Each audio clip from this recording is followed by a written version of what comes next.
Hi everyone, it's Jamie, and for this project, I analyzed Starbucks' proposed flagship roastery using the full driver framework. And the whole idea here is not to just jump straight to coding, but to actually follow a structured workflow using the driver framework while showing that the Python model supports the finance analysis. And we're going to be starting with the define the problem stage. And the problem Starbucks is facing is whether they should invest $12 million into building this roastery that will operate for 10 years. Starbucks corporate WACC is 8.5%, as you can see, so that it becomes like a hurdle rate. And my goal is to determine if the project creates value by calculating NPV, IRR, profitability index, payback periods, and then the stress testing, that which results with sensitivity analysis. And the key decision rule is simple. If the NPV is positive, Starbucks should accept the project. If it's negative, they should reject it.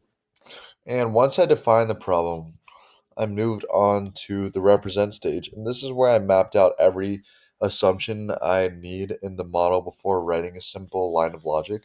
So I documented the initial investment, as you can see right here, of $12 million and the $500,000 in working capital that gets deployed at launch and returned in year 10. The 10-year straight line depreciation schedule and the revenue pattern over time. And with that, I also had the 8 million in year one, 11 million for years 2 through 5, and 9 million for years 6 and 10. And then I set up the cost of goods at 40% of revenue, labor at 2.5% million. Sorry, labor at $2.5 million, rent and utilities at $800,000, and marketing, which starts at $300,000 and stabilizes at 100,000 after the first year. And then obviously you have to account for the 25% tax rate and the 3 million terminal value at the end of the year 10. And laying all that out cleanly first, cleanly lets us move into the implement stage. And then after structuring everything, we did move on to this stage, and here is where the full cash flow model comes to life. In Python, I generated a year by year table from year 0 to year 10.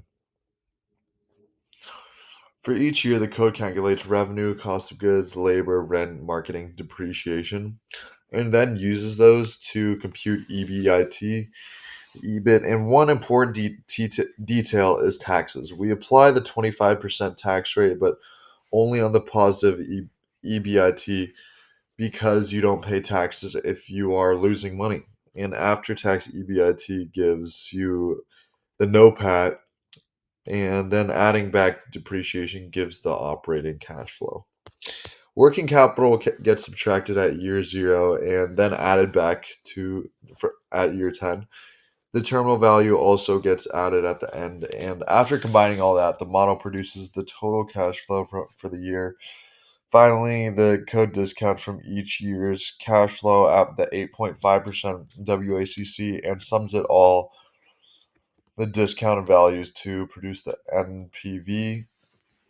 Since newer versions of NumPy removed IRR, I built a custom bisection method IRR function, and it solves the discount rate that makes the NPV equal 0. And with those pieces, the model calculates the profitability index along as a simple payback period and the discounted payback. And once the implementation stage was complete, I got to the validation stage. And this is where I double check that everything made sense. The validation table prints out the NPV, IRR, PI, and the payback periods. I'll show you guys later. And if any number looked out of place, like negative depreciation, depreciation, tongue twister, is constant. Taxes only apply when appropriate, and then the discounted values match the financing assumptions. And next, we have the evolve stage, where sensitivity analysis comes in. And I built two key scenarios. First, what happens if revenue drops by 20% across all years? And second, what happens if the WACC shifts by plus or minus 2%? And these are classic stress tests that help identify whether the project is fragile or resistant. And the revenue down case rebuilds the cash flows and recomputes the NPV using the original discount factors. The WACC scenarios recompute NPV with new discount rates, as you can see. You have different scenarios. And this part of the analysis is important because the managers want to know not just the best case answer, but how sensitive that answer is to assumptions that might be too optimistic. And as you can see, I implemented the visualizations also that we'll get to. But finally, we have the reflect stage where I printed a full summary at the bottom. And this is where everything ties together. The base case NPV is whatever number your model computed. If it's positive, the project creates value. The IRR comes out to above the 8.5% hurdle rate, which supports acceptance, and this is good. And the payback period shows how quickly Starbucks recovers its investment, both on a nominal and discounted basis. And the sensitivity section shows what the biggest risks are. If NPV collapses under a 20% revenue drop, that tells the management that the project is highly demand sensitive.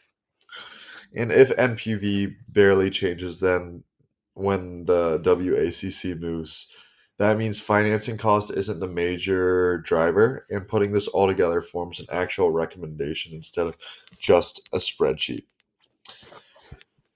And here are my results here. This reflects the driver represented implementation stages. And as you can see, we have a graph here representing the cash flows and year. So you can see it is positive, so which is good. And the NPV sensitivity analysis here, showing the base NPV, the WAC at 2%. And these are my final results. So my personal takeaway from this project is building this project really forced me to understand how all capital budgeting pieces fit together. Seeing depreciation flow through taxes and then turn it to a cash flow benefit makes the mechanics way more intuitive. Working capital is another one. It's easy to overlook how tying up cash in upfront costs reduces year zero cash flows. Then, as you can see in this model right here, and then releasing it in year 10 boosts the final year. And the sensitivity analysis also made it clear how small changes in these assumptions can flip a project over value creator to value destroyer. Overall, following this driver framework made my analysis way more structured and actually made the coding feel simple because turned all the logic into being planned ahead of time. And that wraps up my analysis for Starbucks Roastery project. Thank you for watching.